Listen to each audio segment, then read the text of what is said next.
I mean, if you can wear that bikini top, we're gonna get tan lines. Yeah, you know what? My dad's not home. We should just take them off. Okay. Do you think your mom cares? No, my stepmom's pretty cool.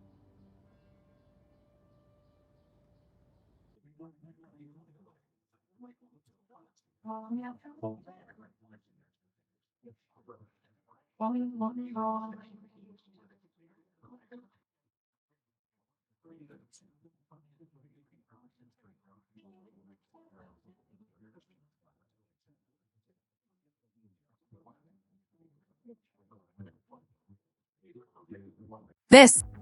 second scene unfolds as a quietly charged interlude that at first appears casual and sunlit, but gradually reveals itself as a study in loneliness, displacement, and the subtle ways desire finds room to speak when social structures momentarily shift, beginning with the atmosphere of ease shared by Sara and Lola, whose afternoon in the sun signals comfort, routine, and a sense of chosen family that feels earned rather than dramatic. Yet this sense of balance is gently disrupted by the arrival of Kendra, whose presence immediately introduces a new emotional frequency, one marked less by overt intention than by a restless need to be seen and felt. And the film carefully frames Kendra's intrusion not as villainous but as symptomatic of her own isolation, suggesting that loneliness often expresses itself through awkwardness or intrusion rather than confession, especially for women who have learned that direct statements of need are risky or unwelcome. When Kendra assigns Lola the laborious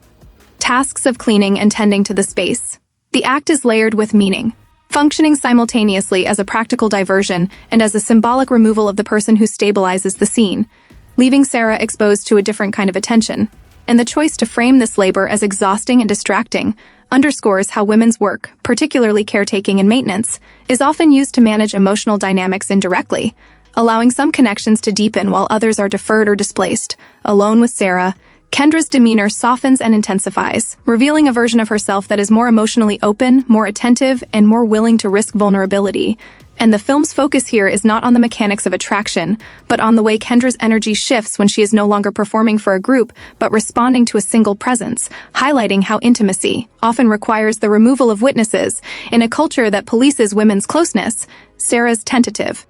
response is equally important, as her hesitation is portrayed not as rejection but as careful self-monitoring, the kind that many queer women recognize as a learned response to uncertainty, social expectation, or the fear of misreading another woman's intentions. And the film treats this hesitation with respect, allowing it to exist without ridicule or urgency, thereby validating the slow, negotiated pace at which many women approach emotional risk. Kendra's warmth and expressiveness are framed as inviting rather than overwhelming, and the scene emphasizes how admiration and attention can feel both affirming and destabilizing, especially for women who may not be accustomed to being desired in ways that are neither transactional nor explicitly labeled. And this dynamic resonates strongly with lesbian viewers who have experienced the ambiguity of female intimacy, where gestures of care and closeness can hover between friendship and something more, creating spaces of longing that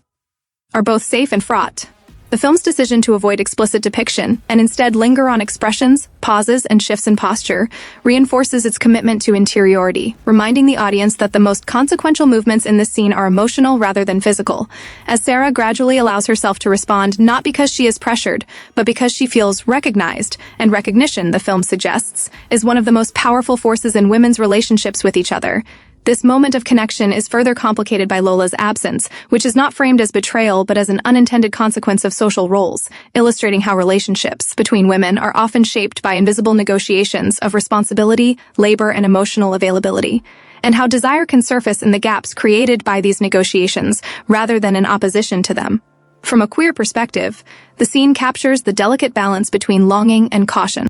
that defines many lesbian experiences, particularly in environments where women's closeness is both normalized and scrutinized, allowing intimacy to flourish under the guise of friendship while remaining vulnerable to dismissal or misunderstanding. And Kendra's willingness to dive in, emotionally speaking, contrasts with Sara's restraint in a way that mirrors real-life dynamics within queer communities, where differences in self-assurance, outness, or emotional readiness can create asymmetries that must be navigated with care. Importantly, the film does not romanticize persistence or portray hesitation as an obstacle to be overcome, instead presenting the interaction as a mutual process in which both women are learning about their own capacities for openness. And this approach resists narratives that frame desire as conquest, aligning instead with a queer ethic of consent understood as ongoing, relational, and deeply attentive. Beyond its lesbian specificity, the scene speaks to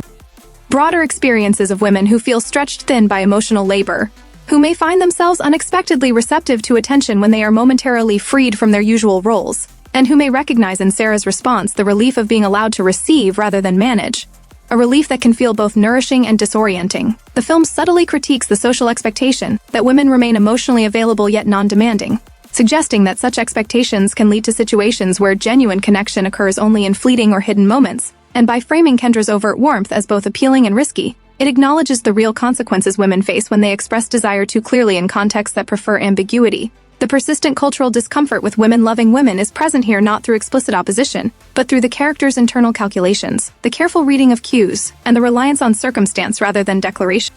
Reflecting a society that continues to oscillate between trivializing female intimacy as harmless and sensationalizing it when it becomes undeniable, and the film's restrained treatment challenges this oscillation by insisting that what is happening matters, even if it is quiet, even if it resists easy categorization. Symbolically, each woman in the scene embodies a different relationship to visibility, with Kendra representing the risk of stepping forward, Sara embodying the caution shaped by social awareness, and Lola standing for the stabilizing structures that both enable and limit intimacy, and their interactions mirror the ways queer women often form constellations of care and desire within chosen families, navigating overlapping roles that blur the lines between friendship, attraction, and support. The scene's emotional honesty lies in its refusal to resolve these tensions neatly, leaving open questions about what will follow and how each woman will integrate this moment